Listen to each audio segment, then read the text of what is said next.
aku ketipu lagi nih, Zari. Ketipu lagi? Aduh. Ketipu lagi gimana ceritanya? Ini, aku kan mau investasi nih, tapi pengennya yang lebih syar'i gitu, pengennya yang syariah. Cuman kok banyak banget yang nawarin ke aku tuh aneh-aneh. Terus produknya juga, aduh ini antah berantah. Gitu. Aku bingung jadinya nih. Gini. Supaya hobi kamu tuh nggak melulu kena tipu ya, Sin ya. Mohon maaf ya. Nah, gimana kalau misalkan kamu berinvestasi, kalau misalnya mau yang lebih syar'i kayak gitu, pakai produk-produknya pasar modal syariah. Nah itu apa ya kira-kira? Kamu nggak tahu pasar modal syariah? Nah itu aku pengen cari tahu sekarang. Ini kayaknya cocok kamu memang jadi hostnya Edufin ya, supaya kamu sekalian belajar gitu ya. Betul banget. Oke, Sobat OJK, senang sekali kembali lagi di Edufin, Edukasi Finansial OJK, bersama saya Muhammad Nizar Fahmi dan juga rekan saya Jasinda Dedema. Dan di Edufin kali ini, di Edukasi Finansial kali ini, kita akan bahas tentang pasar modal syariah. Betul sekali, supaya nantinya kamu nggak bingung sama kayak Sinda nih lagi kebingungan mau berinvestasi tapi lebih syariah, lebih syar'i. Kali ini kita udah undang narasumber yang jago juga nih, yang profesional, supaya nantinya kamu bisa tahu dan juga paham lebih lanjut tentang pasar modal syariah ya. Langsung dari ahlinya nih. Betul. Ini emang luar biasa. Udah gabung sama kita, Sin, tapi nggak datang ke studio ya, karena masa masih pandemi. Ya, kamu jangan nyari ke sana, jangan nyari ke bawah meja, nggak ada ya, kayak kemarin. Udah tersambung, ada teknologi sekarang, Betul. Kita sudah bergabung secara virtual bersama dengan Ibu Fadila Kartika Sasi, Direktur Pasar Modal Syariah OJK. Assalamualaikum, Ibu. Waalaikumsalam warahmatullahi wabarakatuh. Mas Nizar dan Mbak Sinda, apa kabar? Alhamdulillah baik, Ibu. Ibu sehat, Bu? Alhamdulillah sehat. Luar biasa. Merah-merah Ibu nih, aduh. Biar kelihatan. Ibu, terima kasih kami mengucapkan sudah mau bergabung bersama kita di sini, sudah menyediakan waktunya ya Bu ya. Karena sebenarnya kenapa tadi saya telepon Ibu, Bu Fat. Jadi teman saya, Sinda, ini mau belajar tentang pasar modal syariah. Karena kita rasa juga Sobat OJK pengen tahu nih Bu tentang pasar modal syariah. Betul. Boleh ya Bu ya? Boleh ya? Oh, boleh sekali. Ya, terima kasih. Langsung aja, Sin. Nah, Bu, saya ini mungkin tadi udah bertanya ya, tapi langsung pengen tanya sama Ibu. Gimana sih Bu, pembedanya apa Bu antara pasar modal syariah dengan pasar modal yang konvensional? Jadi kalau kita ingin tahu bedanya pasar modal syariah dengan pasar modal umum ya, sebetulnya itu kegiatannya sama. Bahkan pasar modal syariah itu juga merupakan bagian dari industri pasar modal di Indonesia. Secara general kegiatannya sama ya, pihak-pihaknya juga sama yang terlibat. Jadi kalau di pasar modal kan memang tempat bertemunya antara pihak yang membutuhkan pendanaan ya, dalam ini adalah kredit efek, dan pihak yang mempunyai kelebihan dana untuk diinvestasikan, yaitu investor. Jadi sebenarnya sama saja dari sisi itu, karena infrastruktur yang terlibat juga sama. Nah, tapi untuk pasar modal syariah ada karakteristik khusus yang membedakannya. Nah, ada dua nih. Yang pertama adalah produk yang ditawarkan. Nah, yang kedua adalah mekanisme transaksi.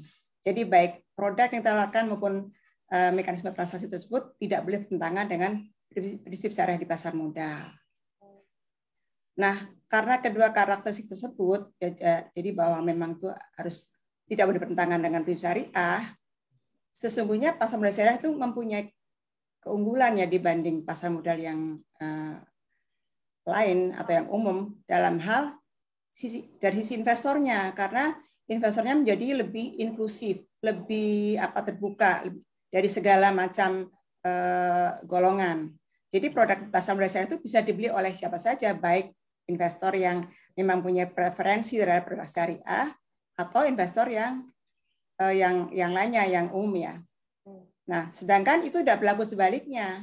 Artinya investor yang memang syariah atau mempunyai preferensi syariah, baik itu individu atau apalagi misalnya institusi ya, tidak diperbolehkan untuk berinvestasi di produk yang di luar produk pasar modal syariah. Jadi itu kenapa saya mengatakan bahwa sebenarnya dari sisi investor ada keunggulan.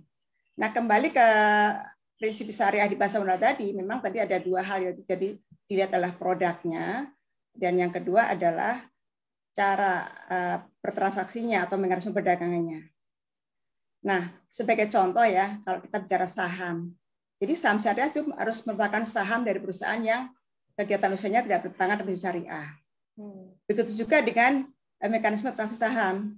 Jadi dalam hal jual beli itu tidak boleh melakukan transaksi yang misalnya tidak transparan, kemudian mengandung unsur spekulasi, atau menciptakan atau merekayasa baik demand maupun supply, dan juga ada transaksi yang memang dilarang karena mengandung unsur bunga, dan seperti misalnya adalah margin trading dan short selling. Itu adalah hal-hal yang tidak diperbolehkan. Jadi terkait dengan hal tersebut sebenarnya kalau kita melihat ke belakang ya, perkembangan pasar modal syariah sejak awal dulu, baik dalam hal produk, layanan, maupun mekanisme transaksi tersebut, kami selalu mendasarkan pada fatwa dari Dewan Syariah Nasional Majelis Ulama Indonesia atau DSN MUI. Selain itu,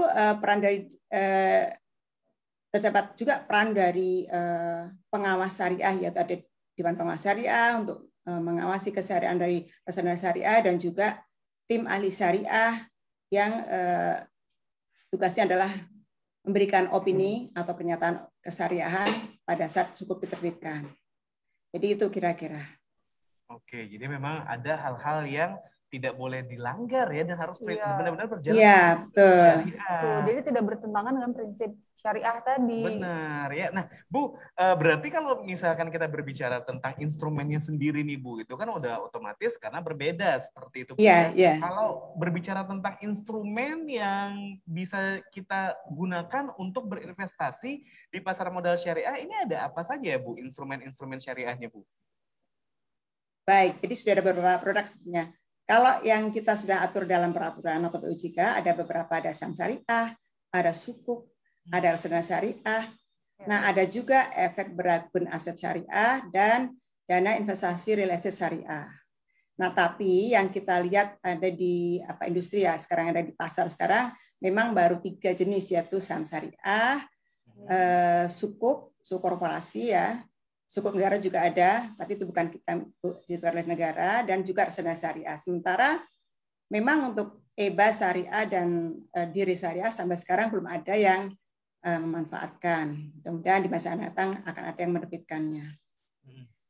Nah, kemudian kalau kita lihat untuk masing-masing jenisnya tadi ya, apa sih bedanya misalnya saham syariah dengan yang lain. Nah, kalau saham syariah kita tahu ya, saham itu kan sebenarnya bukti kepemilikan atas suatu penyertaan ya dalam perusahaan yang. Nah, tapi ketika kita bicara saham syariah, maka yang dibatasi adalah bahwa saham tadi itu adalah yang masuk dalam kategori saham syariah. Jadi dengan membeli saham syariah berarti investor itu sudah menjadi salah satu pemilik ya dari perusahaan yang sahamnya masuk dalam kategori saham syariah tersebut. Itu untuk saham ya. Jadi sebenarnya sama dengan saham yang pada umumnya, tapi hanya saja yang membedakan adalah jenis kegiatan usaha dari perusahaan tersebut. Nah, untuk sukuk itu merupakan bukti kepemilikan atas underlying aset tertentu yang menjadi dasar penerbitan sukuk. Jadi underlying aset ini adalah memang suatu yang sangat prinsipal dalam penerbitan sukuk ya, dari sisi syariah ya. Karena ini adalah aset yang mendasari penerbitan sukuk. Dan kalau kita lihat macamnya underlying aset ini bisa ada bermacam-macam, bisa berupa bentuknya, bisa aset berwujud, bisa hak manfaatnya atas aset berwujud tersebut. Jadi hak manfaatnya yang dimanfaatkan sebagai underlying aset, bisa juga jasa, bisa juga proyek atau investasi. Jadi sangat luas, dan ini sebenarnya memberikan kesempatan kepada perusahaan untuk memilih underlying aset yang mana yang mereka dapat gunakan untuk sebagai dasar penerbitan sukuk. Nah, kemudian sukuk koperasi, ya kita sudah tahu bahwa itu diterbitkan oleh perusahaan ya, baik yang sudah menjadi emiten atau yang belum menjadi emiten. Kemudian kalau kita juga tahu selain sukuk koperasi, ada sukuk negara ya atau SPSN yang diterbitkan oleh pemerintah Republik Indonesia, itu juga sudah dikenal oleh masyarakat sebagai salah satu instrumen investasi. Bahkan sekarang kalau nggak salah sedang ada penawaran SRI juga. Nah, untuk yang terakhir, yang produk reksadana syariah, kalau kita lihat secara definisi, reksadana itu kan wadah yang dipergunakan untuk menghimpun dana dari masyarakat pemodal yang selanjutnya diinvestasikan dalam portofolio efek. Nah, ini ketika reksadana syariah berarti portofolio efeknya adalah yang sesuai dengan prinsip syariah. Jadi nanti MI yang akan mengelolanya. Ya, portofolio syariah. Iya. Jadi sedikit lagi, portofolio reksadana ini kalau yang syariah tadi isinya jadi saham syariah, kemudian sukuk, ya baik sukuk korporasi maupun sukuk negara, bisa juga dari deposito syariah yang untuknya pasar uang. Ya, jadi sebenarnya untuk pemula tadi ya, misalnya apalagi misalnya ingin tadi Mbak Sinda ingin berinvestasi di pasar modal syariah, ini bisa jadi pilihan ya, karena reksadana ini lebih terdiversifikasi dari sisi risiko ya, dengan adanya portofolio yang isinya bermacam-macam efek tadi di dalamnya. Gitu. Oke, terima kasih Bu Fat. Jadi banyak juga dan tadi benar jadi lebih banyak ya. Iya. Yang kita tahu cuman mungkin reksadana syariah seperti itu aja Bu. Tapi sekarang sama dengan Ibu Fat juga, wah ternyata memang banyak juga produknya. Ya kurang lebih sama ya Sinda. Kurang lebih sama. Dan mungkin ini Bu, kita juga tahu ya Bu, tadi saham syariah yang sudah disebutkan oleh Ibu, itu saham seperti apa sih Bu yang masuk dalam kategori saham syariah? Lalu bagaimana nih Bu OJK menentukan bahwa saham tersebut, saham syariah tersebut itu masuk di dalam daftar efek syariah Bu atau DES tadi Bu? Oke, baik. Jadi kalau kita bicara DES itu kan sikatnya daftar efek syariah. Sebetulnya isinya tidak hanya saham saja, ada juga efek lainnya di dalam DES itu. Nah, tapi memang kita tidak membuat list yang lain ya, seperti misalnya list sukuk apa saja. Karena secara produk ya, sukuk itu sudah otomatis syariah. Kenapa? Karena memang di waktu membuat sukuknya itu sudah dengan akad syariah, ya kan. Kemudian sudah dinyatakan syariah oleh opini dari tim ahli syariah. Nah, sedangkan kalau saham itu tidak kan, karena saham itu kan bukan entitas syariah, tapi sahamnya dimiliki oleh perusahaan yang biasa ya, yang umum. Nah, tapi OJK inilah yang menetapkan saham itu, suatu saham itu menjadi syariah atau tidak. Nah, sehingga kita memerlukan yang namanya kriteria bagaimana cara mengkategorisasikan saham itu sebagai syariah atau tidak. Nah, kita sudah punya peraturan ya POJK nomor 35 tahun 2017 tentang kriteria dan perbuatan efek syariah. Jadi itu sudah diatur bagaimana caranya. Kalau misalnya entitas syariah itu sudah menjadi emiten, contoh kita ada juga emiten yang dari bank syariah, asuransi syariah, atau juga emiten sektorial lainnya, itu maka sudah otomatis ketika entitas syariah berarti sahamnya syariah sudah otomatis. Nah, sementara untuk emiten lainnya ya yang bukan entitas syariah itu harus memenuhi 2 kriteria ya yang harus dipenuhi untuk ditetapkan atau dimasukkan sebagai saham syariah. Jadi proses tadi itu screening atau selection ya untuk proses memilih saham syariah ini sebetulnya sudah berlaku di mana-mana di seluruh negara ya. Jadi menjadi best practice ketika mereka mau menentukan yang mana nih dari sekian saham yang syariah itu menggunakan screening, dan yang umum dipakai adalah 2, yaitu business screening atau screening berdasarkan kegiatan usaha. Yang satu screening berdasarkan rasio keuangan. Nah, ini yang biasa dipakai. Nah, jadi yang dipakai oleh misalnya Dow Jones, kemudian di Malaysia, kemudian di MSCI itu semuanya menggunakan. Hanya saja yang berbeda adalah ininya besaran angkanya ya. Kemudian mungkin ada cara formulasi yang berbeda, tapi secara garis besar adalah 2 tadi, dari business screening ya, kegiatan usaha utamanya, dan rasio keuangan. Nah, kita di Indonesia ini OJK menetapkan screening itu juga menggunakan 2 hal tersebut. Jadi business screening atau kegiatan usaha utama perusahaan itu tidak boleh bertentangan dengan prinsip syariah. Itu yang pertama. Ya, kita tahu lah ada beberapa kegiatan usaha yang bertentangan dengan prinsip syariah, misalnya memperdagangkan misalnya barang-barang yang misalnya makanan memang tidak halal, itu kan itu berarti bertentangan. Jadi selama kegiatan usahanya tidak bertentangan dengan syariah ya, itu atau misalnya jasa keuangan konvensional itu juga tidak diperbolehkan. Jadi selain itu berarti kegiatan usahanya itu tidak bertentangan. Jadi kan kalau kita lihat lebih banyak yang mana, tentu lebih banyak yang tidak bertentangan ya dibanding yang tidak sesuai dengan syariah secara umum itu. Nah, kita punya beberapa misalnya contoh misalnya untuk minuman keras ya, produk minuman keras, kemudian makanan yang misalnya mengandung zat-zat yang tidak halal gitu. Kemudian rokok juga termasuk di dalam kriteria kita ya untuk karena mungkin bukan dari sisi halal haramnya tapi lebih ke dampak ya. Dampak kurang baik lah, tidak baik untuk kesehatan seperti itu dipandangnya. Jadi kita ya gimana? Ya Bu, silakan dilanjutkan Bu. Ya jadi kita melakukan itu berdasarkan itu. Nah yang kedua untuk financial screening-nya ini atau rasio keuangan ini kita juga mempunyai dua rasio lah. Yang pertama adalah rasio utang berbasis bunga ya, itu dibandingkan dengan total asetnya itu tidak boleh melebihi 45%. Jadi batasnya 40%. Ketika di bawah 40% masih boleh. Kemudian ada juga rasio pendapatan non halal dibandingkan dengan total pendapatan company ya, itu 10%.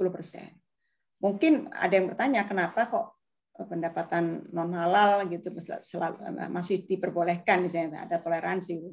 Jadi memang dalam praktek bisnisnya kan perusahaan mungkin tidak bisa menghindari ya untuk terjadinya pendapatan non halal ini. Misalnya ada pendapatan bunga ya atau jasa giro dari lembaga keuangan konvensional di mana mereka menempatkan dananya. Nah, ketika ada pendapatan, nah itulah yang harus dihitung, diidentifikasi sebagai pendapatan non halal. Nah, jadi kalau dua tadi dipenuhi, bahwa rasionya secara angka itu di bawah itu, kemudian itu semua sudah terpenuhi, baru itu yang kita masukkan dalam kategori saham syariah. Ya. Jadi memang ada beberapa persyaratan yang harus dipenuhi ya Sinda ya. Dan tidak semua efek itu ternyata saham syariah ataupun efek syariah maksudnya. Karena kan tadi seperti yang Bu Fat jelaskan bahwa harus ada ketentuan-ketentuan yang memang harus dipenuhi oleh setiap efek ketika mereka nanti akan didaftarkan sebagai efek syariah kayak tadi. Kita harus lihat untuk kalau misalkan bahasa umumnya itu Bu, bahasa gampangnya dan gaulnya adalah harus untuk kemaslahatan umat ya Bu ya. Betul sekali. Iya. Jadi memang nggak sembarangan untuk efek syariah ini. Kita lebih safe mungkin ya Bu. Benar ya, yang buat saya penasaran karena kita kan langsung aja berbicara tentang prakteknya nih Bu. Karena saya juga menggunakan reksadana nih Bu. Dan sebenarnya kalau kita berbicara tentang reksadana, apakah ada yang membedakan Bu antara reksadana syariah dan juga reksadana konvensional? Karena kan reksadana ini adalah salah satu instrumen instrumen investasi, instrumen di pasar modal yang paling banyak digunakan khususnya oleh milenial Bu, ketika mereka ingin belajar tentang berinvestasi. Betul sekali. Seperti itu Bu. Ada nggak Bu pembedanya Bu antara reksadana syariah sama reksadana konvensional? Ada tentu saja ya. Jadi apa aja tuh Bu? Ya, jadi kalau dari sisi definisi kan sama. Bedanya apa sih? Bedanya pada itu tadi bahwa portofolio ya dari reksadana syariah itu ya itu harus tidak boleh berisi efek-efek yang bertentangan dengan syariah. Jadi kalau saham harus saham syariah ya. Kemudian tidak boleh ada obligasinya, harus sukuk, entah sukuk negara, entah sukuk sukuk korporasi. Kemudian kalau dia reksadana syariah pasar uang ya tentu saja yang tebus itu syariah. Jadi itu. Nah kemudian perbedaan lainnya tadi itu sudah dari sisi isinya ya istilah portofolionya. Kemudian ada juga kalau di reksadana syariah itu mereka tuh diawasi ya oleh Dewan Pengawas Syariah. Jadi Dewan Pengawas Syariah itu memang harus memastikan bahwa tadi itu portofolionya itu tidak boleh menyimpang itu contohnya. Nah kemudian juga ada mekanisme pembersihan harta non halal. Tadi saya contohkan ada juga itu terjadi di reksadana syariah. Kenapa? Karena bank kustodiannya masih bank yang umum. Kan kita tahu ada bank kustodian yang tempat itu yang sebagai tempat nyimpan kekayaan dari reksadana syariah itu belum semuanya bank syariah, ada bank umumnya. Nah, ketika bank umum akan terjadi tadi itu pendapatan-pendapatan yang sebenarnya otomatis ada ya karena ada dana ditempatkan di situ sehingga ada misalnya bunga atau jasa giro tadi. Nah, inilah yang harus dikeluarkan dan tidak boleh diperhitungkan sebagai nilai aktiva bersih yang akan dibagikan kepada investor. Jadi ini adalah itu untuk menjaga kesyariahan dari reksadana syariah ini. Iya. Tapi kalau misalkan cara mulainya sama ya Bu ya? Ya sama, semuanya sama. Bahkan dan ini pilihannya juga sudah banyak dan ya yang membedakan adalah tadi. Nah kemudian bahkan dari sisi jenisnya kalau kita lihat sudah tidak ketinggalan ya reksadana syariah sekarang ini. Artinya semua yang ada di reksadana konven itu kita ada. Jadi reksadana syariah pasar uang, saham, pendapatan tetap ya, kemudian terproteksi, kemudian bahkan ada yang jenis reksadana syariah ya, reksadana yang hanya ada di syariah, yaitu reksadana syariah berbasis efek, syariah luar negeri, dan reksadana sukuk. Nah ini juga ada yang artinya menjadi keunggulan lah di reksadana syariah ini dibandingkan dengan reksadana yang konven karena lebih banyak pilihan. Jadi reksadana pun juga sudah banyak pilihannya dan tidak kalah juga konvensional. Betul. Iya, itu bisa menjadi pilihan bagi investor pemula juga ya Bu. Tadi mungkin Nizar sudah mulai dengan reksadana syariah.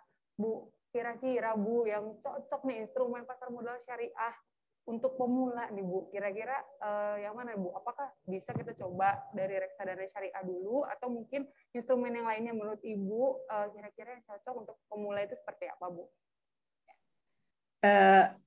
Kalau menurut saya sih reksadana syariah itu yang tadi saya sudah bilang Mbak ini karena tadi itu bermacam-macam. Kalau saham kan berarti hanya satu ya, artinya kalau ada sahamnya jatuh ya jatuh. Nah di dalam reksadana ini kan ada beberapa efek syariah. Jadi kalau saham juga ada beberapa saham gitu, lebih dari satu. Itu diharapkan bisa mendiversifikasi risiko ya, sehingga tentu saja diharapkan lebih aman, terutama untuk pemula yang mungkin belum berani lah untuk artinya mereka risk appetite-nya masih untuk yang kecil. Nah. Untuk reksadana syariah sendiri juga ada macam-macam tadi juga itu harus bisa dipilih-pilih. Nah mungkin kalau yang aman untuk pemula itu yang reksadana syariah yang pasar uang. Kenapa? Karena memang relatif apa ya istilahnya kalau kita bilang fluktuasinya itu ya tidak terlalu artinya untungnya dia akan naik tapi mungkin tidak terlalu besar seperti reksadana syariah yang lain ya. Misalnya saham kan memang itu sangat fluktuatif, bisa apa high return tapi juga high risk. Nah ini kan kembali ke konsep itu. Nah untuk yang aman, yang pemula mungkin bisa dimulai dari reksadana syariah pasar uang karena tadi itu istilahnya tidak terlalu mengagetkan lah. Nah kemudian nanti yang sedang ada yang reksadana syariah yang pendapatan tetap, baru yang nanti yang mengandung unsur saham itu memang itu harus dipelajari lah intinya kalau kita ada mau berinvestasi itu dan itu semua ada itu bisa ada ilmunya ada trik-triknya lah. Ya, mantap. Jadi kalau misalnya mau tahu trik-triknya nanti bisa langsung hubungi WhatsApp-nya Bu Fat ya Bu. Ya. Konsultasi di Sobat OJK juga bisa.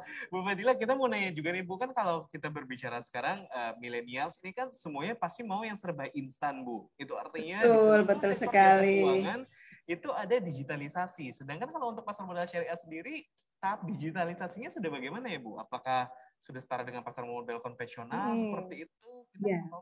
Boleh ya Bu ya? Ya, sebenarnya sama ya kalau dibilang sama dengan yang konvensional sama. Dan ini sebenarnya sudah dimulai beberapa tahun yang lalu, tidak hanya sekarang yang sudah lama. Artinya untuk baik berinvestasi di saham ya maupun reksadana sudah bisa dilakukan sekarang. Gampang sekali ya online dengan gadget, dengan HP atau melalui laptop. Jadi tidak harus keluar rumah gitu sudah bisa dilakukan. Nah, untuk yang saham itu kan sekarang ada layanan namanya Syariah Online Trading System atau Sistem Online Trading Syariah ya SOTS. Jadi ini SOTS ini juga bisa diinstal ya di HP, kemudian sudah langsung melakukan transaksi. Jadi itu nanti petunjuknya juga mudah ya. Karena sistem ini sudah mendapatkan sertifikasi syariah dari DSN MUI. Kenapa ini istilahnya aman ya digunakan bagi investor yang memang ingin fokus kepada saham syariah. Jadi di situ nanti sudah kayak di pagar ini gitu, nggak bisa keluar atau nggak bisa memilih saham-saham yang di luar DES, contohnya seperti itu. Jadi sudah terarah gitu. Kemudian juga tidak bisa melakukan margin trading dan short selling dan transaksi lainnya yang memang tidak sesuai dengan syariah. Nah, saat ini sudah ada 14 perusahaan sekuritas ya yang memiliki SOTS ini yang aktif ya. Dan kabarnya ini adalah SOTS, artinya yang di Indonesia ini adalah yang pertama dibandingkan di negara lain. Artinya belum ada. Jadi kita yang pertama ada di Indonesia bahwa ada SOTS. Dan itu kita bisa bangga dong bahwa kita punya SOTS yang pertama. Ini suatu Biasa, prestasi iya. sangat bisa dibanggakan ya Bu. Oke, Ya, nah itu tadi usaha. Nah, bagaimana dengan reksadana sama? Sebenarnya reksadana juga ya kan sekarang udah berbagai. Jadi kalau dari MI mereka masing-masing sudah mempunyai sistem online-nya ya. Saya tahu, cuman saya mungkin nggak sebut nama ya. Artinya setiap manajer investasi kan sudah mempunyai yang sistem online-nya ya, dan kita bisa langsung sana. Tapi bahkan sekarang bisa juga selain di MI-nya yang memakai sistem online, bisa juga lewat agen penjual efek reksadana yang non-bank, dan itu sudah banyak sekali teman-teman sudah hafal ya, namanya sering sekali muncul, dan bisa juga di marketplace itu juga sudah, bahkan dengan biaya yang lebih murah lagi. Jadi sebetulnya reksadana syariah ini juga sudah semakin memasyarakat. Jadi nah, ya. Terus kalau saya mau cerita satu lagi terkait kalau misalnya kita bicara mengenai fintech ya, tadi kita sudah bicara bagaimana terkait dengan saham syariah dan reksadana syariah. Ini ada satu lagi nih di pasar modal yang sedang hangat lah ya. Kalau kita bicara mengenai securities crowdfunding. Jadi ya, apa itu securities crowdfunding? Jadi sebenarnya itu adalah penawaran efek melalui layanan urun dana berbasis teknologi informasi. Jadi dengan diterbitkannya peraturan POJK 57 ya pada akhir tahun lalu, itu makin memberikan alternatif atau kesempatan ya bagi para UMKM ini memang dimaksudkan lah memang untuk UMKM ya, karena kan mereka mungkin tidak bisa mengakses pasar modal istilahnya untuk pendanaan yang sifatnya besar-besar. Mungkin mereka butuh dana yang tidak terlalu besar untuk ukuran pasar modal, sehingga untuk misalnya melakukan IPO kan tidak efisien ya karena ada biaya dan sebagainya. Nah, dengan melalui layanan urun dana ini biayanya lebih murah gitu. Nah, itu dilakukan melalui platform. Nah, sekarang dengan peraturan yang kemarin kita terbitkan itu yang diterbitkan OJK itu dimungkinkan juga ada namanya platform syariah. Jadi sudah semakin terbuka. Jadi boleh saya mau misalnya ini UMKM datang mau menawarkan sahamnya ya ke masyarakat, tapi lewat platform bisa pilih platform yang mau yang syariah ada yang biasa juga ada. Jadi sebetulnya dengan crowdfunding ini merupakan kesempatannya bagi para UMKM untuk mereka memperoleh dana di pasar modal dengan menerbitkan berbagai macam efek ya. Jadi bisa saham, mereka terbitkan saham untuk dibeli oleh investor, masyarakat. Bisa juga sahamnya adalah sukuk. Nah, itu sudah dimungkinkan. Jadi kita harapkan dari dua sisi ya, dari sisi yang butuhkan pendanaan juga makin bervariasi, dan juga dari sisi investor juga makin bervariasi. Mungkin ada yang tidak mau, saya nggak mau invest di saham yang listed di bursa efek itu. Saya maunya beli saham misalnya dari perusahaan-perusahaan kecil yang ada di sekitar mereka, bisa menjadi pilihan juga. Itu Mbak Sinda dan Mas Nizar. Ya, jadi memang digitalisasi itu sudah juga berlangsung ya, dan tadi juga crowdfunding juga menjadi pilihan, UMKM juga. Iya. Dan dengan platform itu semuanya menjadi efisien ya, karena semuanya dilakukan secara elektronik. Ya, dari sisi waktu tentu lebih cepat. Iya, benar. Nah, pertanyaan terakhir mungkin ini Bu Fat. Kita juga penasaran Bu, setelah kemarin ada OJK sudah menerbitkan roadmap pasar modal syariah pada tahun 2020 untuk tahun 2020 sampai 2024 ya Bu ya. Apa saja Bu poin-poin pentingnya dan hal-hal penting Bu, terutama ya memang di pasar modal syariah itu seperti apa Bu? Jadi roadmap pasar modal syariah yang kita terbitkan, kita launching ya di bulan Agustus kalau nggak salah itu. Iya, Bu. Isinya sebenarnya terkait dengan bagaimana sih strategi-strategi atau arah pengembangan yang akan kita lakukan selama 5 tahun yang akan datang dari 2020 ya sampai 2024. Dan ini juga merupakan kelanjutan dari roadmap yang ada sebelumnya. Jadi sebelumnya kita sudah menerbitkan roadmap pasar modal syariah tahun 2015 sampai 2019. Nah, ini tentunya kan harus berkesinambungan ya, karena sesuatu yang sudah dimulai dengan baik tentu berkesinambungan. Jadi jangan sampai ada yang terputus. Jadi roadmap tersebut sebenarnya lebih merupakan panduannya bagi kami tentu saja untuk dalam melaksanakan program kerja. Kita sudah akan disusun dalam program kerja yang sistematis dan juga action plan atau rencana aksi untuk tiap tahunnya seperti apa, misalnya tahun ini yang prioritas apa, tahun ini apa, dan seterusnya. Nah, tapi selain panduan bagi regulator, tentunya roadmap itu juga bisa menjadi acuan juga bagi para pelaku industri, para stakeholders terdekat, karena mereka menjadi tahu, oh ini OJK, ini pasar modal mau ngapain, mau bikin apa, mau arahnya mau kemana, sehingga mereka juga akan responsif terhadap apa yang kita lakukan, dan kita selalu menjalin kerjasama yang baik ya dengan para stakeholders itu ya, supaya kita bersama-sama untuk kemajuan pasar modal syariah ini di Indonesia ini.